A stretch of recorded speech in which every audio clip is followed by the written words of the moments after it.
Hey everybody, welcome to our Learning at Lunch webinar. We're excited to have Lisa Marie here today talking about Avail. This is a program sponsored today by the Richard West Assistive Technology Advocacy Center. I'm Mike Murata, I'm the director of the center. Thanks for being on our webinars, and check our website for upcoming webinars, at4nj.org. There's a whole list there of webinars and conferences that we have coming up. So thanks for being here. Lisa Marie, without further ado, the floor is yours. Perfect. Great. Well, look, thank you everyone for coming. And Mike, thank you for that introduction. And Kevin, obviously our partners there in the US. Some housekeeping. The session will last for about 30 minutes, where we will open the discussion at the end. But feel free to send any messages in the meantime through our chat service, and we can answer them all at the end. As noted, my name is Lisa Marie Clinton, and I'm the founder and CEO here at Avail Support. We are an educational and healthcare company, and from our first work firsthand as an education and special ed kind of team of teachers, we understand the need and come from the same background as you guys. And it was from there that we set about this mission to empower students with disabilities or with additional needs to live an independent life. And now we're offering the solution to do the same for the work and the students that you may work with. So today I'm obviously grateful that we have an award-winning solution that is implemented across 4 countries. Ireland, UK, and of course North America, to deliver best practice programs, acquire new skills, and to increase independence.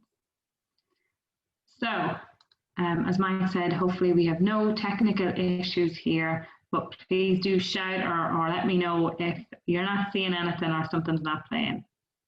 So the session today will provide an overview of the Avail model, some pre-created content that we've created and is available on the system, some case studies, some research, some reports, and then we'll end with a Q&A.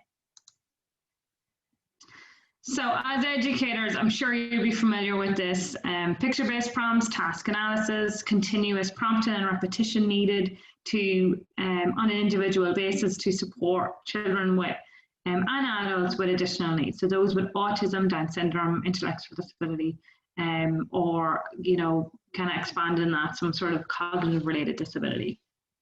And as fellow special education teachers, these were our challenges, and we set about changing these and to overcome or to advance some of the challenges, bringing it into the 21st century and the use of digital technology. So what is Avail? It's a digital educational program that reinforces teacher instructions. So think of it like a virtual support, an aid, a coach, so that you can deliver prompts when you may not be there or when you don't have the ability. So obviously we know with COVID, this is a challenge. So some of the features of the programs include access to 24/7 education, both at home, remote learning, and across other domains. And as a result, the student has more exposure to learning and therefore higher mastery of skill. In addition, it increases generalization. Our content is truly personalized. Educators can seamlessly create goals and be working towards IEP goals, enabling them to be inclusive to the students' requirements and their needs.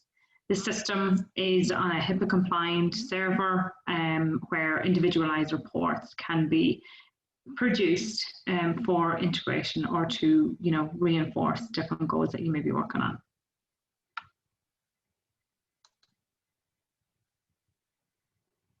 So our model. So if you were to implement, this is a process that an organization would go through.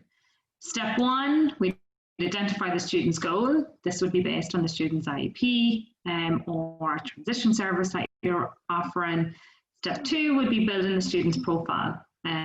This can be done in 2 ways. Either you download content from our library and you have an option to edit, or you create your own content with the student in the school and truly personalized to their ability and the need.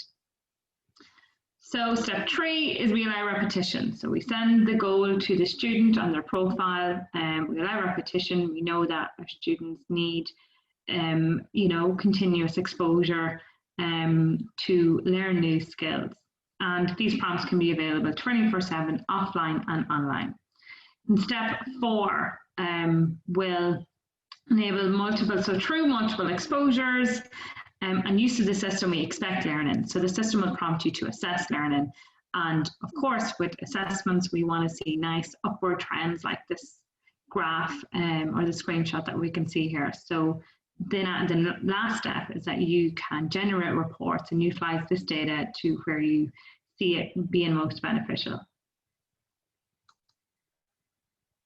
So some videos, just to give you an example. This is poor quality, but I just wanted to show an example of a student utilizing the system at home. Jacob has autism. He gets upset when he may not be able to go somewhere that he wants to go, or when he hears the word no.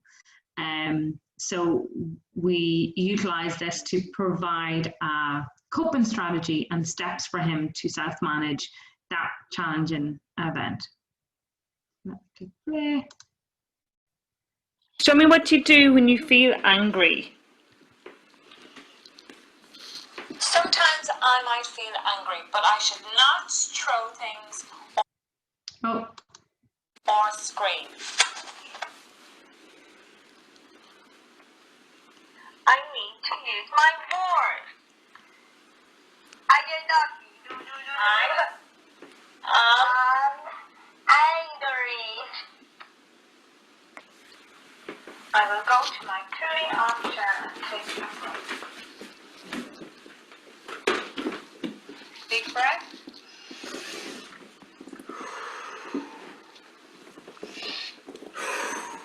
Good boy. Good boy. Taking deep breaths. I will be happy to do. Well done, Jacob, using your cooling off chair. Show me what you do. So I hope that wasn't jumping. If it wasn't clear, just let us know and we can send the link on afterwards. So Jacob was using this as, his personalized strategy. He was very engaged because he was seeing instructions that was himself self-directing through that, would say, coping mechanism.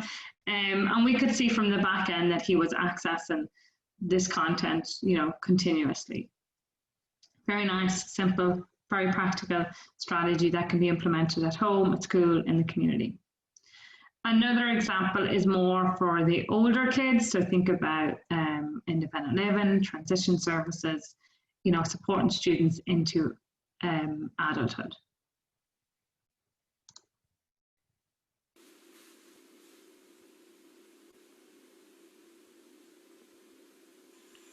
Get cereal.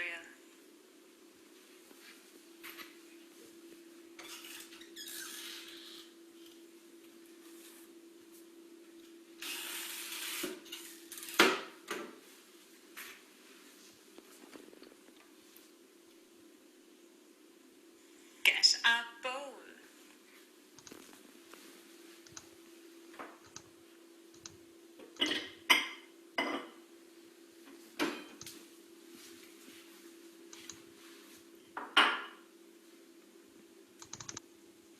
Get milk.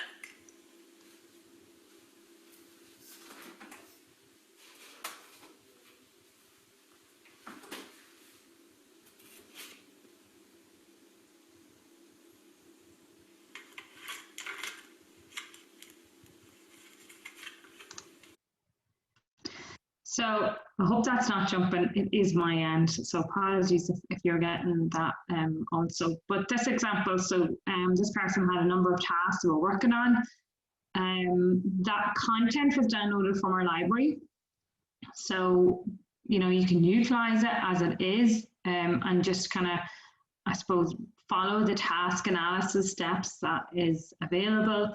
And then you might choose, okay, I need to edit step 2, 5, 8, whatever it may be, just to personalize it to your house or the environment, or, you might want to utilize the person themselves that direction, which is truly powerful and very engaging for the learner.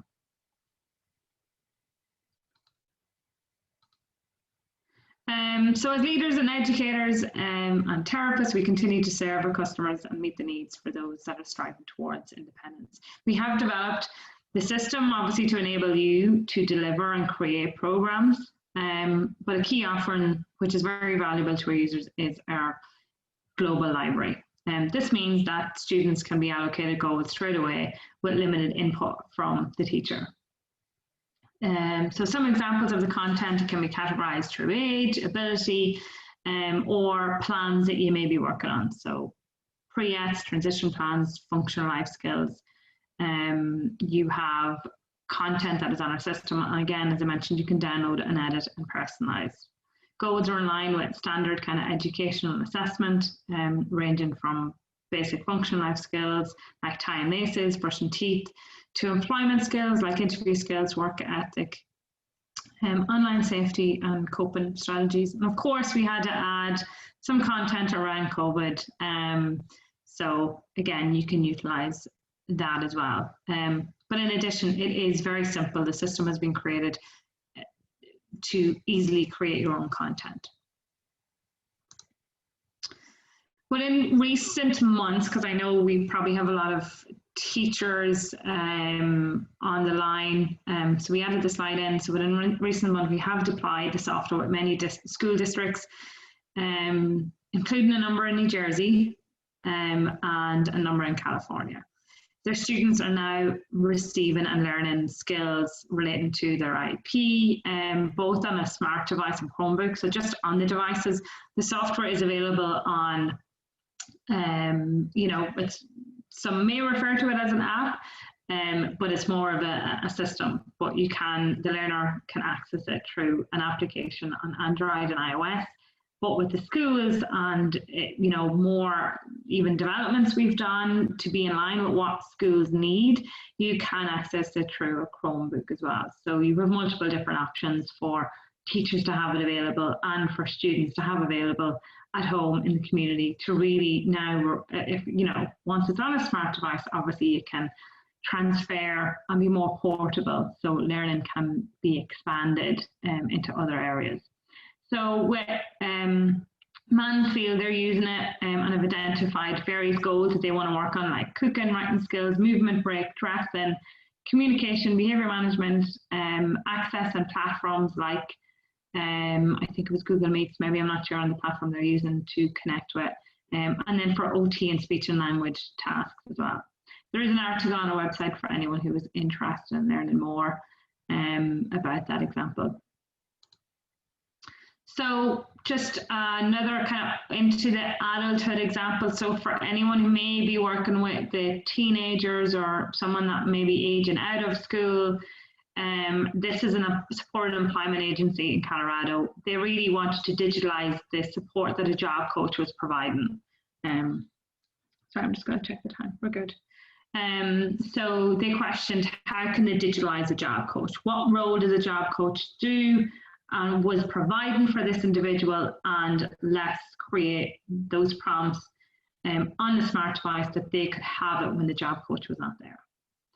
So the tasks ranged from, this was in a veterinary clinic, so it was like cleaning the room where they examined the animals, plucking in and out, library lights, and then there was some kind of personalized coping mechanisms, like what if that may that person may need to have those prompts just to prevent that placement from breaking down.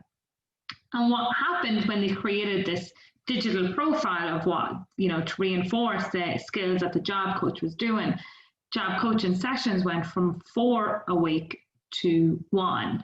And this meant that this agency could reallocate the resources. They could work with more clients. The state was saving obviously, you know, funds that somebody was getting independent quicker, that the job coach then could work with more individuals at certain times of the day. So they had certain like peak times that somebody needed support at, would say 2 o'clock. So Avail could be with that person at that time. And we do have footage coming out in employment, so just keep an eye on that. If we can share it, we will. Another example is Love Michael. They are a social enterprise.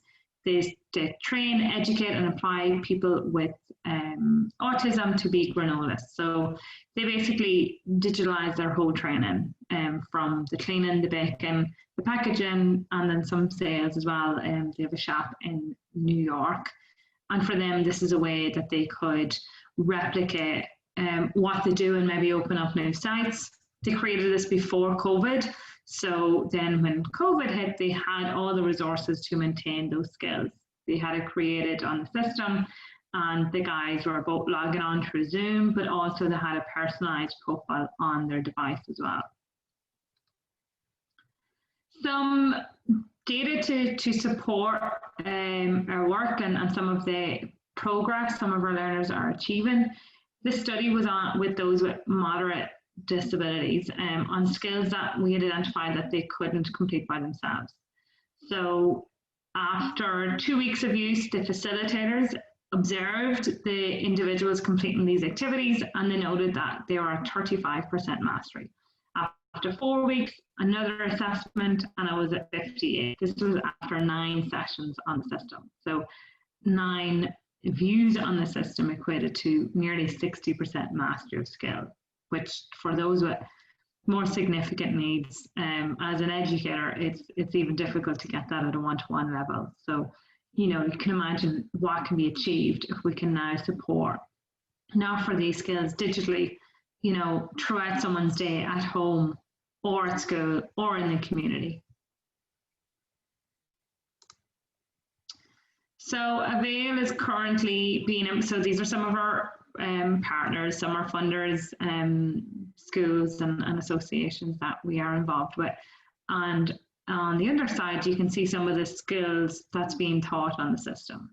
So, you know, you could categorize it by age groups or by programs, or by just personalized goals that the person wants to work on.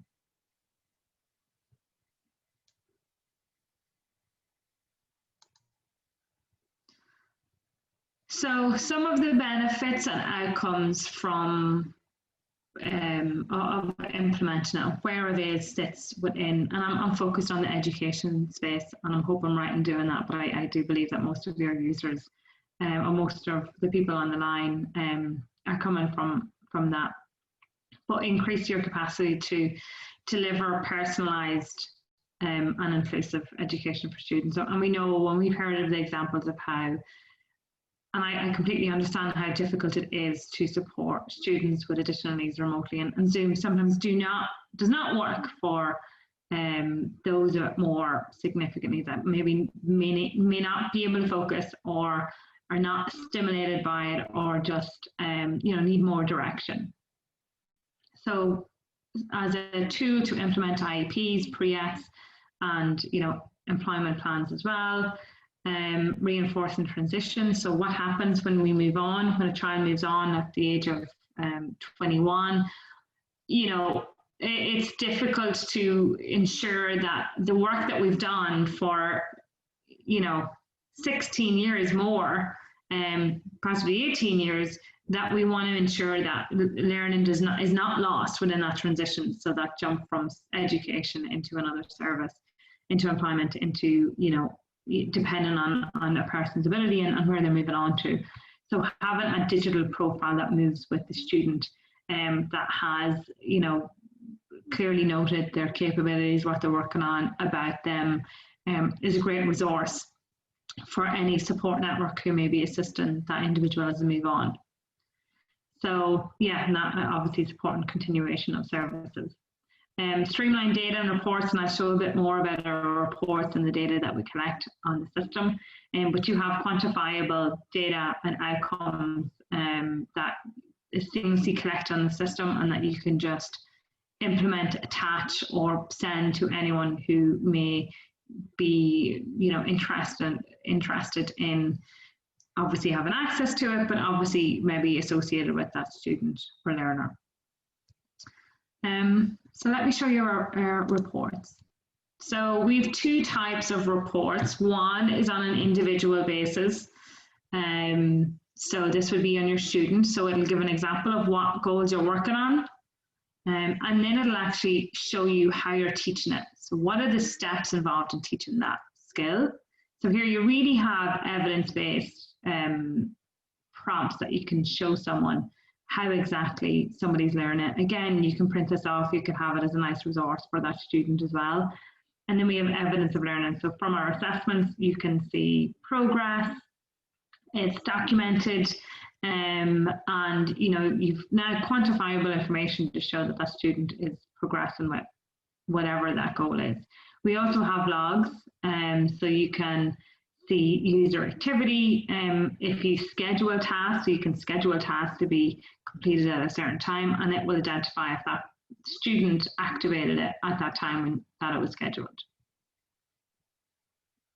So in addition, we also have a manager's report, which provides a high-level overview for learners as well.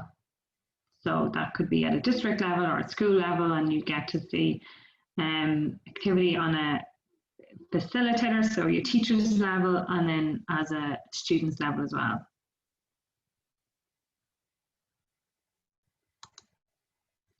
So then we just explore how can this help teachers, and how can this be implemented, let's say, with an IEP? So if you look at the long-term goal, maybe independent living, or cook simple recipes, and one of the goals is make cereal.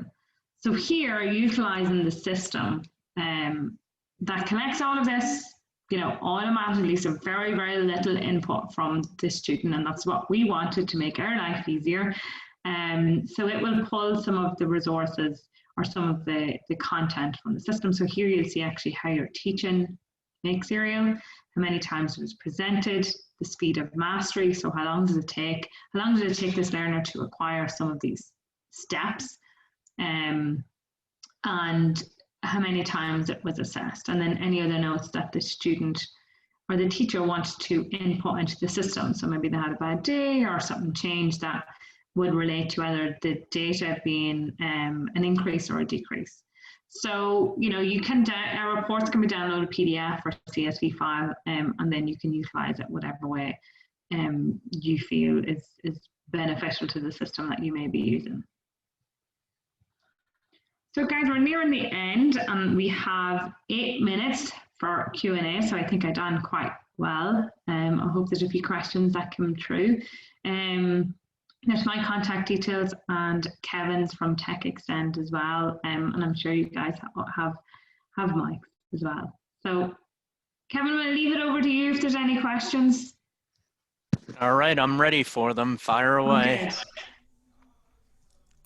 As people are getting their questions ready, Lisa Marie, thank you so much. That was really interesting. I mean, I have a question to start us while everybody's typing, since I just turned my mic on.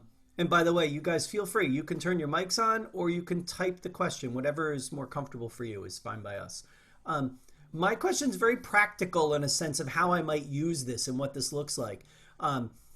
So if my school, because I know Kevin put in the chat that there's 2 school districts that he's working with, as a staff member, if I was supporting the students, am I building these materials on a dashboard and then assigning them to a student to have access?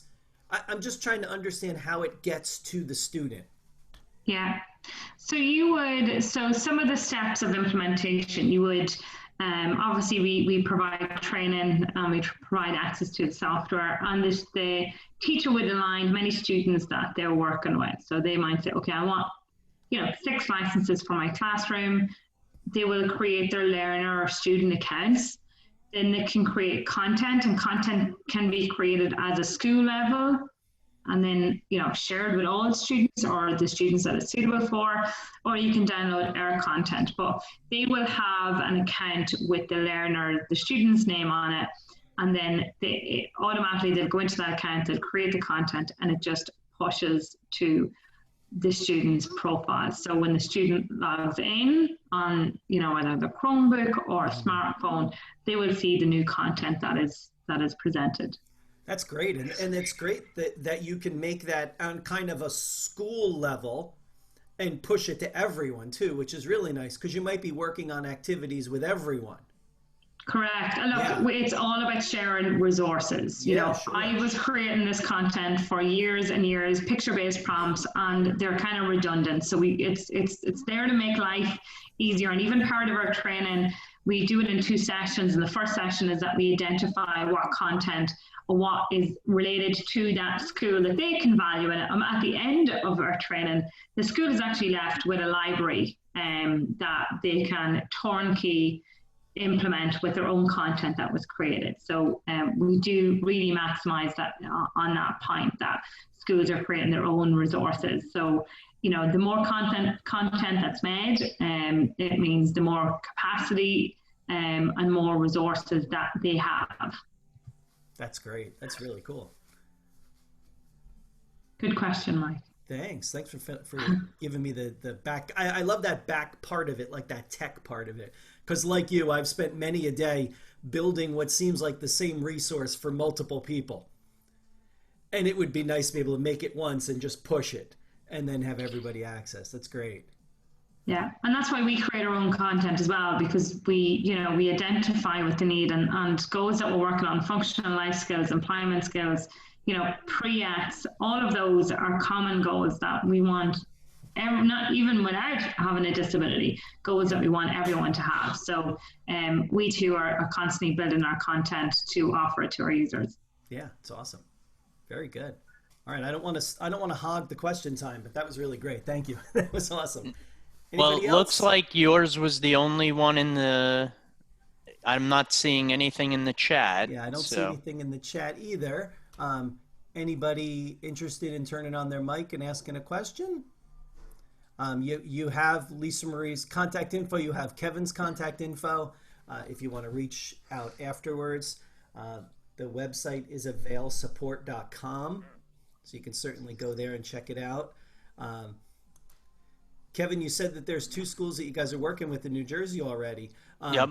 Are they pushing it out? And I know obviously you can't tell us about student info, but Right. are they pushing it on a big kind of rollout, or is this kind of a They're very starting specific... off, one school's starting off with about 75 students, Oh, wow. and one is starting off with 25 with, Okay. the goal of, once everything is up and running, that they'll push it out on a larger scale. Awesome. And then it's interesting, in California, we had one come on board and just right away they're going with 350 students, and another one's doing 100 to start. Wow. But That's great. we're also looking, here in New Jersey at the direct service provider level, upwards of a couple thousand. So Yeah. Yeah, it makes perfect sense, and Yep. I love the idea on the slides that you showed, Lisa Marie, about the it's not just a school piece either. It's a community piece. It's an employment piece. It's so valuable to have those visual supports with that auditory feedback and just getting people the steps of their processes to be independent. It's great. Right, and one of the great things is not only the return on investment, right? If you look at it from from a financial standpoint, but also from an efficiency standpoint, from a productivity standpoint, and then you're also going to have a return on every experience, right? Because Right. things are going to progress quicker than they normally would, especially during these crazy times that we're living in. So. Yeah, for sure. No, that's great. All right, excellent. Well, as we get to the bottom of the hour, I'll give it one more shot. I'm looking to see if anybody turned their mic on if they were going to chat. Last calls for questions, as you guys think it through. If not, I want to say thank you to Kevin. Thank you to Lisa Marie. Appreciate it for your time. We will take this recording and drop it up on our ATEC YouTube channel, so this will go up there along with the other recordings that are there. Keep looking back at our website for upcoming webinars. We're just trying to finalize some webinars for October now, so that should be updating soon, and we hope to see you guys again soon. Thank you again Great. for your time today. Appreciate Thank it. you very much. Thank you, Mike. Thanks, Lisa Marie. Thank you, everybody. Have a Yeah. good day. Thanks, everybody. Thank you, Take care. everyone. Thank you. Take care. Bye-bye.